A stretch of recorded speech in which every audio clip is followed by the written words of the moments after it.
let's start with an easy question. How are things going with Orange Goblin?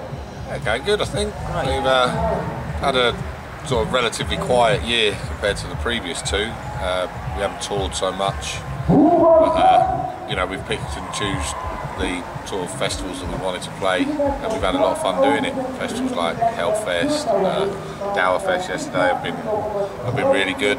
So yeah, things are good. I think we're getting to the stage now where we're kind of getting the itch to start writing new material again. So we'll see what happens with that.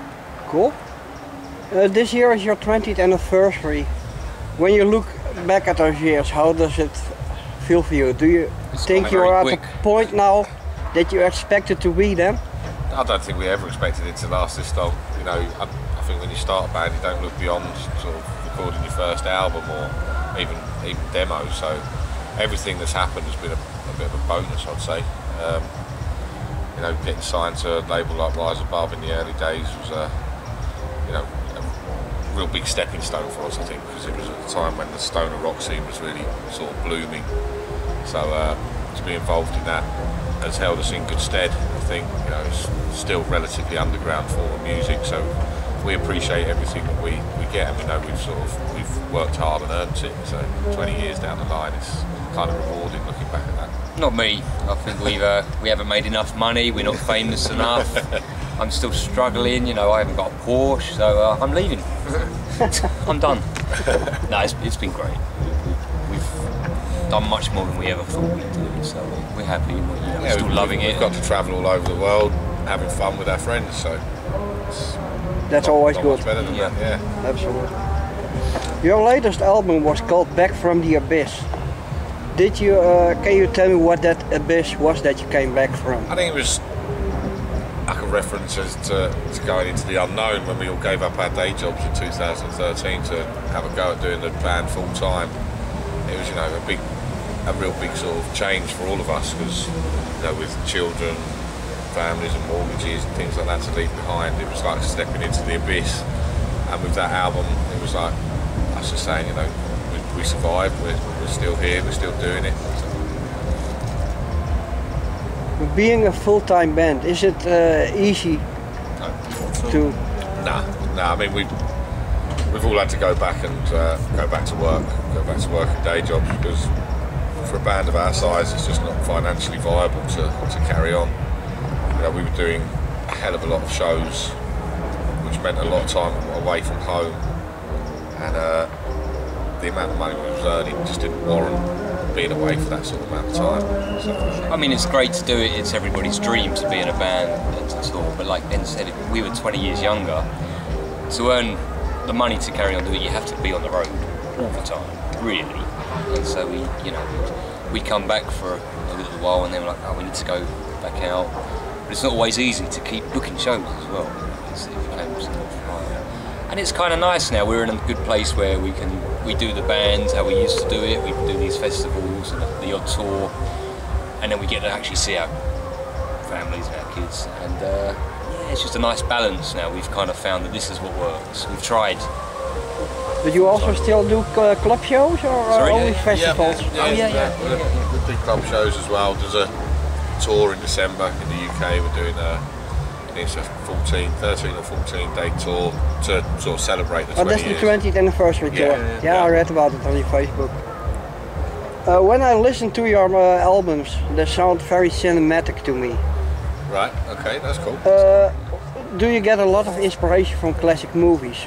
Yeah, I guess everybody's inspired by sort of soundtracks and stuff like that. And, you know, growing up, we all grew up in an era where John Williams, the composer, his soundtrack sort of made the films, if you know what I mean. So when we go into making an album, if we have a theme for it, I guess the music sort of, we try and fit the music to the theme.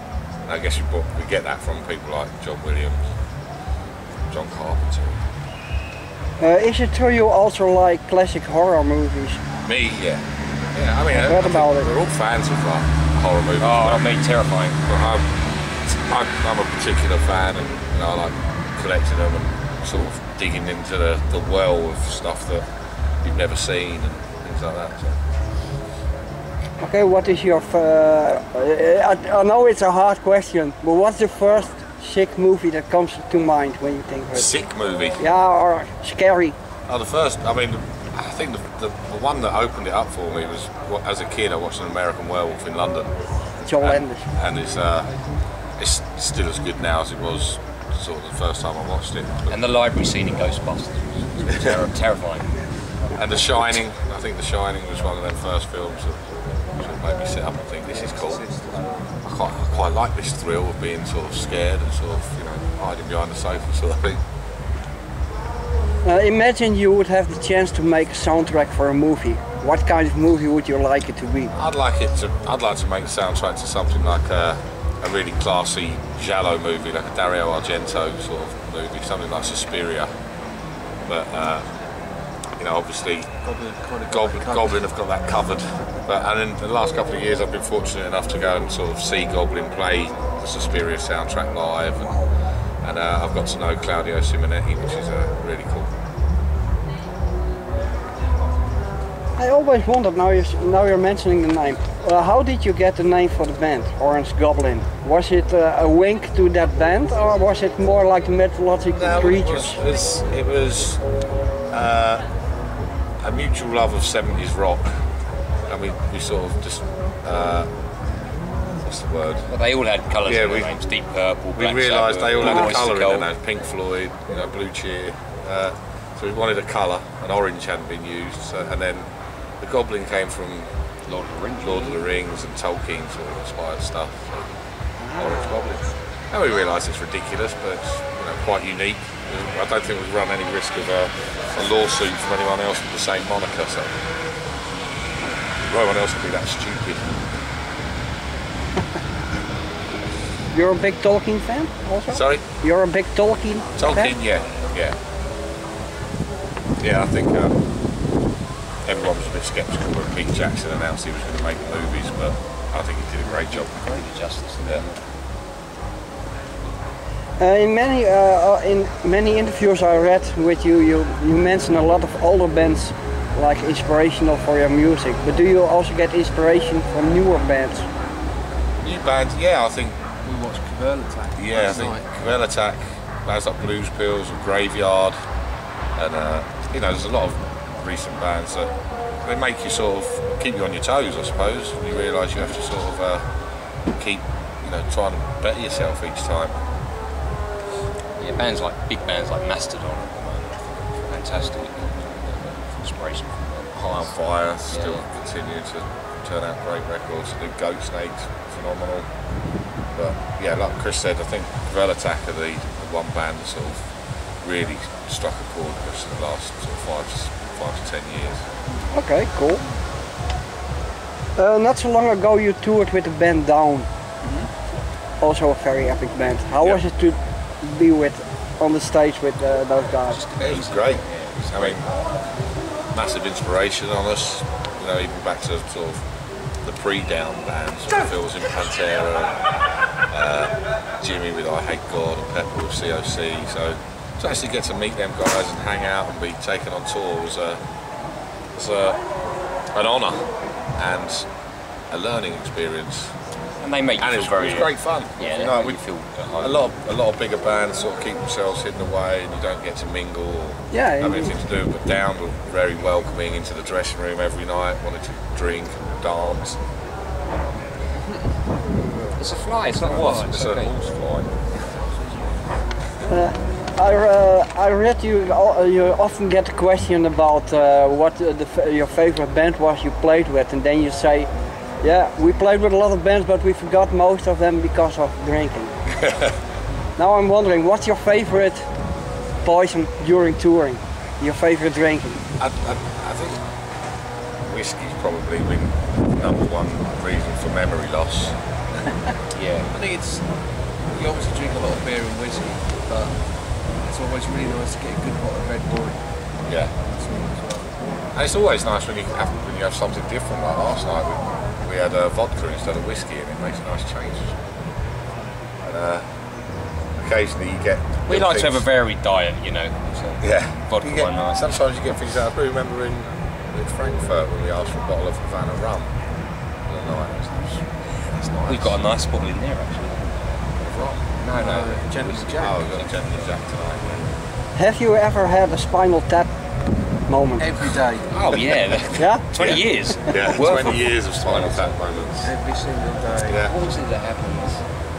Yeah, just Like going to a concert and not be able to find think when we were on the down. The Fillmore, we played like the legendary Yeah. Fillmore venue in San Francisco, and we were like, oh, this is going to be amazing on the stage. Joe's wah pedal broke, so he had to keep his foot on it to make sure it wasn't going the whole time. And I thought he was so drunk that he'd just forgotten he'd got his foot on it. So I was there trying to pick his foot up. He was on his hands and knees. And he's going, no, it's broken. broken. And another time a string broke on the guitar, so I had to quickly change over to my spare guitar. But when I'd been back home, my little boy, my 9-year-old boy, had been playing it. And so I said, quickly, give me the guitar, but the strap was so, even though I'm tiny, the strap was really small, so I put it on and it was here. So yeah, another every day. Where Joe's completely forgotten the It's always me. Start the song goes, I've had to go over and sort of mouth the song to him. I had one the other week in Germany, that festival, and I went to pick up my beer off the front of the drum riser and it got stuck to the tape along the front of the thing, so I went like that and just fell off and just smashed all over the stage. Right. It was a pint glass. Yeah. Like 2 seconds into the show, glass everything. future plans with the band? Can we expect something new this year? Like I say, we're just getting the itch to start writing new material. I don't really, there's no particular rush to do anything. No. We're going to fulfil the rest of the commitments we got for this year, and then see what happens next year. But I think it does us good to have a little break from it every now and then. So we'll see. But yeah, there's plenty of. I mean, we've still got lots of ideas floating around, songs, possible songs. So who knows? I'd imagine we'll get recorded at some stage. Yeah. Sometime. Yes, I'm wondering, when you are recording an album, do you have an overlap of songs from which you can choose, or do Not you? usually. We always leave recording to the absolute last moment, and we write the songs maybe 2 weeks before we're due to go in the studio. More often than not, we just write what we need. We'll generally have one spare song. But there'll be a lot of There's never going to be There'll an be a lot album of of sort of undiscovered orange goblin riffs, material. and not complete songs, but just I call it like a big box of riffs. You know, just So parts of the songs Parts, just bits, yeah, come we just- together just need during to the recording. yeah. Stuff out. Okay, I got one last question left. Okay. You want to say anything to the readers of my website? Just to everyone who's supported Orange Goblin, and we'd like to say thank you. They keep saying that we've been doing this 20 years, but none of it would be possible if there weren't any fans out there that have bought the albums and come to the shows and bought the merchandise. So we appreciate it.